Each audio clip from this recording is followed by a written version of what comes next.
大家好，我是丽姐，欢迎大家来听相亲故事，感谢大家的订阅。今天我要讲一个让我这个做了20多年红娘的人都觉得匪夷所思的故事。这事儿说出来，我敢打包票，肯定要让大家惊掉下巴。事情是这样的，就在上个月，一位穿着朴素的大爷来到我们婚恋所，一进门他就直奔主题：丽姐，我今年60岁，想找个年轻的伴儿。哎呦喂！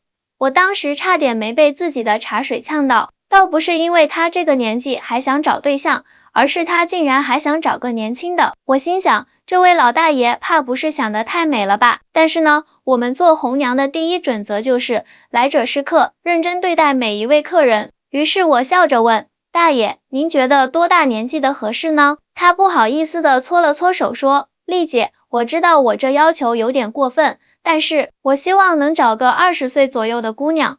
我的天哪，这回真的被呛到了，60岁配20岁，这年龄差都能当爷爷了，好乏。我脑子里第一反应就是这位大爷莫不是有什么大病，但是作为专业的红娘，我还是耐着性子跟他聊了起来。原来这位王大爷是本地一家小工厂的退休工人，一个月退休金也就3000多块钱，家里有一套老房子，儿子已经成家立业，在外地工作，老伴5年前走了，这几年一直独居。我直接开门见山，王大爷，您也是过来人，咱实话实说，您这个条件想找个年轻姑娘恐怕有点难度，现在的年轻人都很现实，他们……没等我说完，王大爷就打断了我，丽姐，我明白您的意思，但是我真的很孤独，我不在乎对方的学历、长相，只要他愿意照顾我、陪伴我就行。我那套房子到时候也可以写他的名字。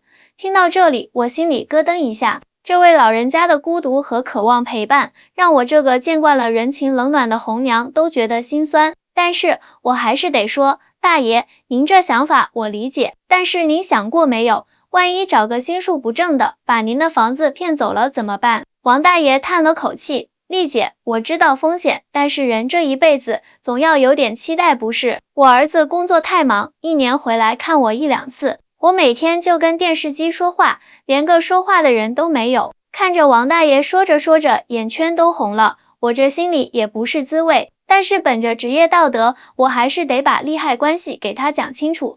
大爷，您要是真想找个伴，我建议您找个年龄相仿的，这样有共同话题，也好相处。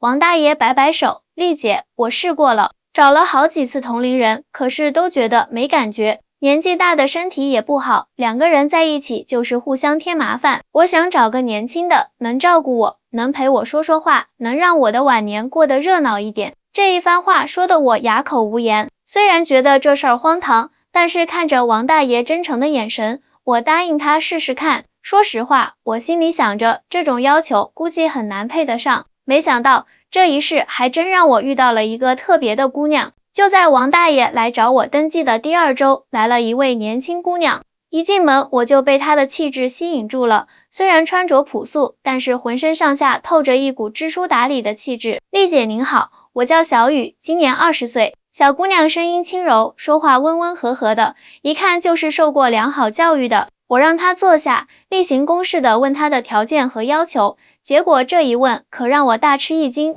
丽姐，我知道我这个要求可能有点特别，我想找一个年纪大一点的伴侣，最好是50岁以上的。小雨说这话的时候，眼神清澈，一点也不躲闪。我当时就愣住了，这年头怎么都这么与众不同？一个60岁的大爷要找20岁的姑娘，现在又来个20岁的姑娘要找50岁以上的，我都怀疑自己是不是在拍电视剧。小雨啊，你这是为什么呀？我试探着问，你这么年轻漂亮，找个同龄人不是更合适吗？小雨低下头，沉默了一会儿，才缓缓开口，丽姐，我是个孤儿，从小在福利院长大，去年大学毕业后，我一直在想，我这辈子最缺的是什么？是父爱。我知道这样说可能很多人不理解，但我真的很羡慕那些有父亲疼爱的女孩子。说到这里，小雨的眼睛有点湿润了。我不想找同龄人谈恋爱，我想找个可以给我父爱的人。年纪大的人会更有耐心，更懂得关心人。我不在乎他有没有钱，只要他能像父亲一样照顾我、疼爱我就行。天哪，这番话说得我心都要碎了。做红娘这么多年，我第一次遇到这种情况，但是我还是要负责任地提醒她，小雨啊，你要考虑清楚，这种婚姻会面临很多问题，比如代沟啊，生活方式的差异啊，还有以后。丽姐，我都想过了。小雨打断我的话，我不在乎别人怎么看，我也不在乎会有什么困难，我就是想找个可以依靠的长辈，能给我一个完整的家，我可以照顾他，陪伴他，给他养老，这样我们互相都不会孤单。听着小雨说这些话，我突然想到了王大爷，这两个人，一个渴望被照顾，一个渴望被疼爱，说不定还真是天生一对。但是我还是有些犹豫，毕竟这个年龄差距实在太大了。小雨，你现在工作了吗？我关心地问道。我在一家培训机构当老师，工资不高，但是够自己花。我从小就学会了节省，不会给另一半添麻烦的。小雨认真地回答。看着眼前这个懂事的姑娘，我心里五味杂陈。这个年纪的女孩子本该憧憬浪漫的爱情，享受青春的美好，可她却因为从小缺少父爱，选择了这样一条不寻常的路。思来想去，我决定安排王大爷和小雨见一面，但在这之前，我觉得有必要先了解更多关于小雨的情况。我把王大爷约来婚恋所的时候，特意跟他说了小雨的情况，他听完以后，眼睛一下子就亮了起来。丽姐，我觉得这个姑娘很懂事，我们可以见一面吗？我点点头，可以是可以，但是大爷，您要想清楚，这姑娘把您当成父亲的替代品，您能接受吗？王大爷想了想说，能接受。说实话，我也想有个人能真心待我好，不是图我的钱和房子。这姑娘从小没有父亲，我也正好可以弥补她这份缺失。就这样，我安排他们在婚恋所见面了。那天啊，我特意把办公室收拾得干干净净，还泡了上好的茶叶。小雨先到的，穿着一条淡蓝色的连衣裙，扎着马尾辫，清清爽爽的。没过多久，王大爷也来了，还特意换了一身整洁的衣服。小雨，这是王大爷，王大爷，这是小雨，我给他们做介绍。小雨很有礼貌地叫了声王伯伯好，王大爷则慈祥地点点头。小雨啊，坐。看着他们有说有笑的样子，我心里的石头也稍微放下了一点。王大爷说话很有分寸，小雨也很懂事，整个见面过程气氛特别和谐。让我意外的是，小雨对王大爷的工人背景一点都不在意，反而很感兴趣地问东问西。王大爷则像个慈父一样，耐心地回答他的每一个问题。王伯伯，您在工厂都是做什么工作啊？小雨好奇地问。我是做机械维修的，专门修理那些大机器。王大爷说起自己的老本行，眼睛里带着光。哇，那您一定很厉害，我从小就特别佩服会修东西的人。小雨由衷地赞叹道。看着他们聊得投机，我在一旁观察着。说实话，要不是知道他们是来相亲的，我还以为是在看一对父女互动呢。第一次见面之后，他们又陆续见了几次，每次见完面，小雨都会特意来告诉我，丽姐，王伯伯真的很好，跟他聊天特别舒服，他还教我修自行车呢。王大爷也经常来跟我说，丽姐，小雨这孩子真懂事。前几天我感冒了，他还给我炖了鸡汤。就这样过了1个月，他们都觉得很合适，想要更进一步发展关系。这时候我必须得负责任地提醒他们要考虑清楚，你们要想好，这段关系会面临很多外界的非议。王大爷，您儿子那边怎么说？小雨，你以后要面对的压力会很大。我语重心长地说。小雨坚定地说，丽姐，我不在乎别人怎么说，王伯伯对我很好，能给我一个家的感觉，我愿意照顾他，陪伴他。王大爷也说，我儿子那边我会去说，他是开明的人，应该能理解。况且我这把年纪了，找个能照顾我的人，他也放心。看着他们这么认真的样子，我心里突然有点感动。也许在外人看来，这段关系是不正常的，但是谁又能说清楚什么才是正常的感情呢？话虽这么说，但我还是觉得有必要让他们再考虑考虑，毕竟这事关终身幸福，可不能马虎。小雨啊，你有没有想过以后的生活？王大爷年纪大了，生活习惯可能跟你很不一样，我试探着问道。小鱼点点头，丽姐，我想过了，我从小在福利院长大，已经习惯了照顾人，而且王伯伯很有生活智慧，跟他在一起，我能学到很多东西。这时，王大爷插话道，丽姐，您放心，我虽然年纪大，但是我会尊重小雨。我知道现在年轻人有自己的生活方式，我不会干涉他，我就图个有人陪着说说话，能互相照应。看他们都想得这么周到，我心里也稍微踏实了点。但是还有一个最关键的问题必须得问清楚，你们有没有考虑过那方面的事情？我有点尴尬地问道。小雨红着脸说，丽姐，我跟王伯伯说好了，我们就是纯粹的相互照顾关系，我把他当成父亲，他把我当成女儿。王大爷也连连点头，是啊是啊，我这把年纪了，也没那些想法，就是想找个人说说话，互相有个照应。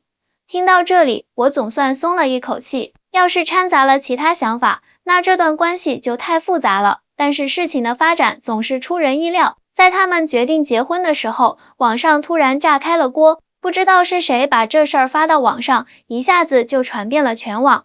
天哪，60岁配20岁，这不是爷孙恋吗？肯定是为了房子和钱吧？这姑娘是不是傻了？年轻轻的找个老头子，这老头子也是的，占人家小姑娘便宜。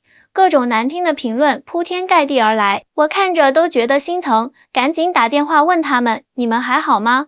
网上那些话别往心里去。小雨倒是很乐观，丽姐您别担心，我早就想到会有人说闲话，不过我不在乎，我觉得只要我们过得开心就好。王大爷也说，是啊，丽姐，人这一辈子活给别人看有什么意思？我们自己觉得好就行。听他们这么说，我反倒被感动了。是啊，谁规定爱情一定要男才女貌？谁说婚姻就一定要门当户对？只要两个人真心相待，互相理解，这就是最好的姻缘。最后，在万众瞩目中，他们还是结婚了。婚礼很简单，只请了几个亲朋好友。小雨穿着白色的婚纱，王大爷穿着笔挺的西装，两个人脸上都洋溢着幸福的笑容。结婚半年后，他们请我去家里吃饭。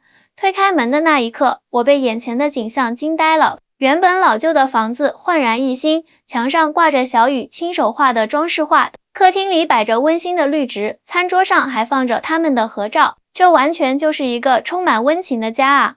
丽姐，快请进。小雨系着围裙从厨房出来，我刚学会做红烧肉，您一定要尝尝。王大爷在一旁笑呵呵地说，这丫头现在可厉害了，学什么都快，不仅把家收拾得漂漂亮亮的，连厨艺都突飞猛进。看着他们其乐融融的样子，我心里暖暖的。小雨一边给我夹菜，一边说，丽姐，您知道吗？王伯伯特别能干，自己动手给阳台装了晾衣架，还教我修电器。我现在在学校的饮水机坏了，都不用找人修，自己就能搞定。王大爷骄傲地说，小雨这孩子特别贴心，每天回来都会陪我散步，我们还一起学跳广场舞呢，那些大妈都羡慕死我了。吃完饭，王大爷的儿子小王也来了，他跟我说，丽姐，说实话，一开始我也反对，但是看到小雨这么照顾我爸整个人都年轻了好多，我就放心了。现在我觉得这反而是最好的安排。临走的时候，我特意问了问他们有没有受到街坊邻居的闲言碎语。小雨笑着说，刚开始是有一些，但是他们慢慢就接受了，现在邻居们都说我们是模范夫妻呢。王大爷补充道，是啊，都说我们这叫忘年交，我觉得挺好，我们互相照顾，互相学习，日子过得有声有色的。走在回家的路上，我一直在想这件事，也许在外人看来，这是一段不合常理的婚姻，但是谁又能说得清楚爱情和亲情的界限在哪里呢？有人说他们是另有隐情，有人说这不是真爱，但是我觉得真爱的本质不就是互相理解、互相照顾吗？他们用自己的方式诠释了什么是相濡以沫，什么是相敬如宾。作为一个红娘，我见证了太多爱情故事，有轰轰烈烈的，有平平淡淡的，但是像王大爷和小雨这样的，还真是头一次见。他们的故事告诉我们，爱情没有固定的模式，婚姻也不一定要遵循世俗的眼光，只要两个人真心相待，互相信任，互相尊重，这就是最美好的姻缘。让我们祝福这对特别的忘年之交，祝愿他们白头偕老，永远幸福。好啦，今天的故事就讲到这里。如果你们觉得这个故事对你有启发，请记得点赞订阅哦。我是丽姐，我们下期再见。